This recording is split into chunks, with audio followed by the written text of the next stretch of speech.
Assalomu alaykum fikam, qanday ahvoling? Alaykum assalom aka, yaxshi. Isming nima? Muhammad Musa. Chet el chiqib qancha bo'ldi? 3 yil bo'ldi.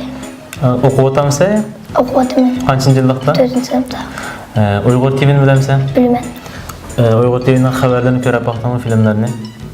Men ancha ko'rib ketmayman, dadam xabarlarni ko'rdi. Kinolarni pek ancha ko'rib ketmayman. Biz qanday filmlarni izlasak ko'rsa? Masalan, shu vatan to'g'riliq, qiziqarliq, bolalarning ko'nglini xushal qiladigan kinolarni ishlagan bo'lsa, xushal bo'laman. Assalomu alaykum fikam, yaxshimi? Va alaykum assalom, yaxshi. Isming nima? Abdurazzoq. Abdurazzoq, Uyg'ur TV'ni bilamsan? Ha, bilaman. Uyg'ur TV'ning xabarlarini ko'rib boqdingmi? Ancha ko'rmayman, ammo filmni qismini ko'raman.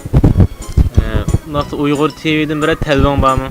Ana tilimizni unutib qolmasligimiz uchun karton filmlardan jiqroq ishlab bergan bo'lsa. Assalomu alaykum, singlim, yaxshimi? Yaxshi. Nima? Ayşe. Bizning Uyg'ur TV'ning filmlarini ko'rib boqdingmi? Ha, ko'rib boqdim. Xabarlarimizni juda ko'ngilli xabarlarni. Men ko'rmayman, ammo oilam. Uyg'ur TV kanalımızdan qanday talablarimiz bor? Kichik bolalar uchun jiqchiq qiziqarli karton film ishlab beramiz. Assalomu alaykum, singlim, yaxshimi? Va alaykum assalom, yaxshi. Ismingiz nima? Najiba. Qanchinchi yilda o'qiyapsiz? 3-yillikda. Vatandan chiqib kelib qancha uzun bo'ldi? 2,5 yil.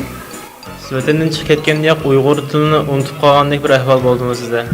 Turkdan jiq kullangandan Uyg'ur tilining ba'zi gaplarini unutib qoldim. Bu yerda asosan turk ishlatgan keyin Uyg'urchani ba'zilarini unutib qoldingizmi? Ha. Qanday bo'lsa Uyg'urchani unutib qolmaysiz? Uyg'urcha karton filmlarni jiq qo'yib bersa unutib qolmaymiz. Rahmat singlim, men sizning aytingiz muborak bo'lsin. Rahmat, sizning aytingiz muborak bo'lsin. Uyg'ur TV'ga rahmat. Uyg'ur TV'ga rahmat.